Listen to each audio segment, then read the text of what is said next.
주말에 침대에 누워서 의욕 없다 하면서 휴대폰만 몇 시간째 만지작거린 적 있으시죠? 할 일은 분명히 있어요. 그런데 이상하게 몸이 안 움직입니다.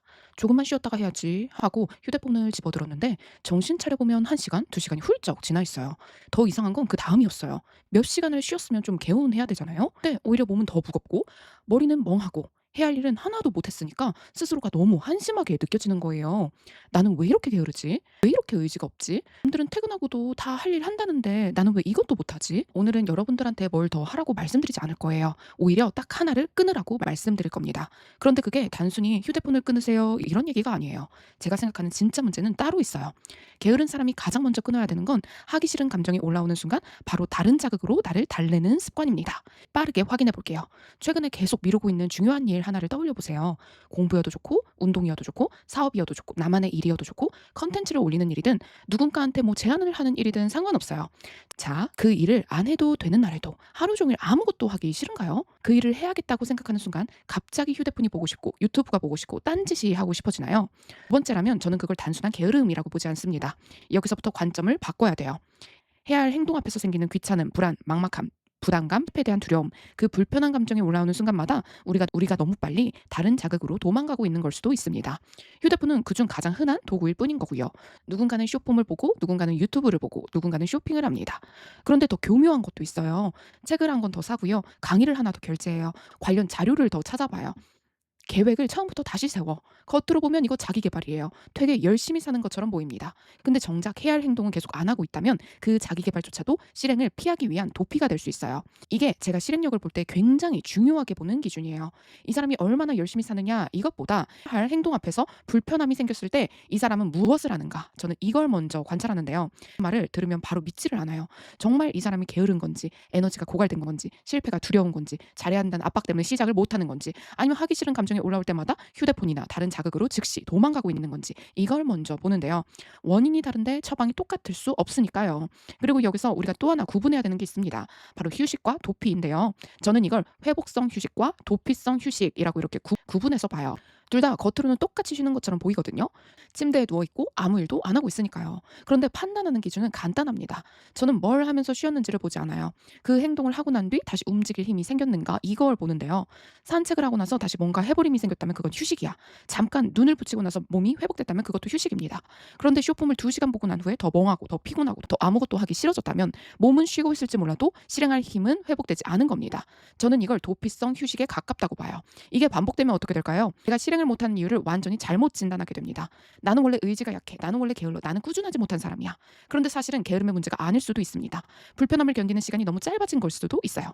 뭔가 하기 싫다는 느낌이 올라오자마자 바로 휴대폰을 집어들고 조금 불안하면 영상을 보고 막막하면 검색을 하고 자신이 없어지면 강의를 하나 더 찾는 것. 그러니까 실제 행동으로 넘어가기 전에 계속 빠져나갈 출구가 생기는 거예요.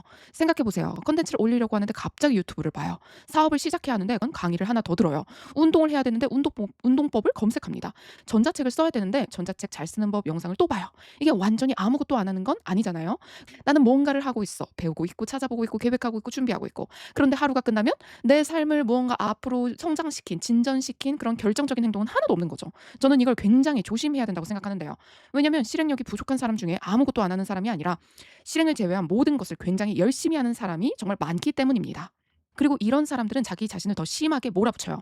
나는 이렇게 많이 배우는데 왜 안 되지? 제가 여기서 한 가지 기준을 드리고 싶어요. 배웠느냐가 문제가 아니라 정말 내 현실이 움직였느냐를 봐야 됩니다. 계획을 했느냐가 중요한 게 아니에요. 결과와 연결되는 행동을 했느냐를 봐야 됩니다. 오늘 3시간 동안 실행력 영상 봤다고 해서 실행력 좋아진 게 아니에요. 해야 할 연락 하나를 했다면 그게 실행인 겁니다. 전자책 만드는 법 2시간 공부한 것보다 그냥 한 페이지 실제로 쓰면 그게 실행인 거예요.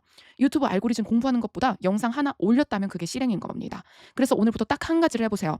하기 싫다는 감정이 올라오는 순간 바로 나를 달래지 마세요. 휴대폰부터 열지 마세요. 강의를 찾지도 마세요. 계획을 다시 짜지도 마세요. 일단 잠깐 멈추세요. 그리고 스스로에게 물어보세요. 나 정말 진짜 이거 피곤한 거야? 이 일을 시작해서 생기는 이 불편함 피하고 싶은 거야? 이 질문은 굉장히 중요합니다. 정말 지쳤다면 쉬어야 합니다. 무엇을 하느냐보다 그 행동 뒤에 내가 회복되는지를 잘 봐야 되는 거예요. 반대로 해야 할 일을 생각하는 순간에만 유독 핸드폰이 당기고 갑자기 다른 일이 하고 싶고 자료를 더 찾아야 될 것 같고 조금만 더 준비하고 싶어진다면 그때는 단순한 피로감이 아닐 수 있습니다. 나는 지금 무엇을 피하고 있지? 피하는 게 무서운 건지 못하는 모습을 보여주기 싫은 건지 잘해야 한다는 압박이 있는 건지 어디서부터 해야 할지 막막한 건지 해봤자 안 될 것 같아서 시작 자체를 피하고 있는 건지 여기서부터 진짜 실행력의 문제가 시작됩니다. 그래서 저는 실행력이 부족한 사람에게 무조건 5분만 시작하세요라고 말하지 않아요.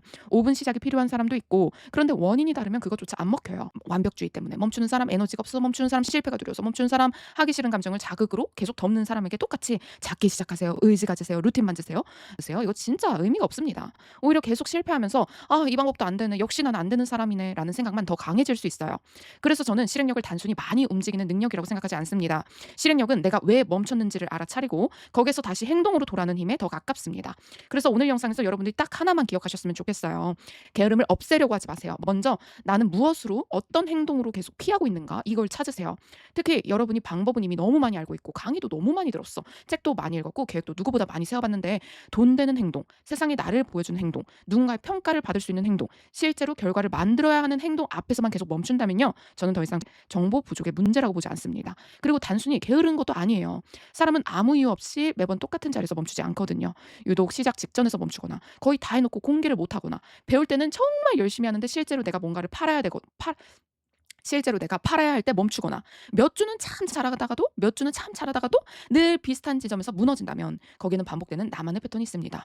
중요한 건 그 패턴을 모르면서 또 새로운 방법을 찾아서 또 내 인생에 집어넣는 거 그거 방법이 아니에요. 먼저 왜 내가 매번 여기서 멈추는지를 알아내는 겁니다. 그걸 알아야 돼요. 저는 실행력이란 나를 더 세게 몰아붙이는 힘이 아니라 내가 멈추는 이유를 정확하게 알고 다시 정말 부드럽게 자연스럽게 움직일 수 있게 만드는 힘이라고 생각합니다. 그러니까 오늘 하루만이라도 해보세요. 하기 싫은 순간 바로 휴대폰으로 가지 마세요. 그 불편함을 잠깐 그대로 두세요. 그리고 관찰해 보세요. 내가 뭘 하려고 할 때 가장 도망가고 싶어지는지, 나는 어떤 감정을 느끼기 싫어서 계속 다른 걸 하고 있는지, 나는 정말 쉬는 건지 이걸 보기 시작하면요. 지금까지 우리들이 그냥 게으름이라고 퉁쳐왔던 그 행동들이 조금씩 다르게 보이기 시작할 겁니다. 그리고 그 차이를 알아야 진짜 바꿀 수 있습니다. 앞으로도 저는 해야 하는 건 아는데 왜 나는 안 하지? 이 문제를 단순히 의지나 정신력 이야기로 풀지 않을 겁니다. 사람마다 왜 멈추는지, 어떤 패턴이 반복되는지, 어떻게 다시 행동으로 돌아오는지를 계속 이야기해 드릴 거예요. 특히 방법은 이미 충분한데 이상하게 내가 정말 돈 되는 행동 앞에서 중요한 행동 앞에서 계속 멈춘다. 새로운 정보가 필요한 게 아니라 도대체 내가 왜 이러는지 알고 싶다. 이런 분들이라면 다음 영상도 꼭 같이 보셨으면 좋겠고요. 하루 시간 내서 제 영상 다 정주행하는 것도 강력 추천해 드립니다. 여러분에게 정말 필요한 건 또 하나의 어떤 방법이 아니에요. 지금까지 여러분을 반복해서 멈춰 세웠던 그 패턴을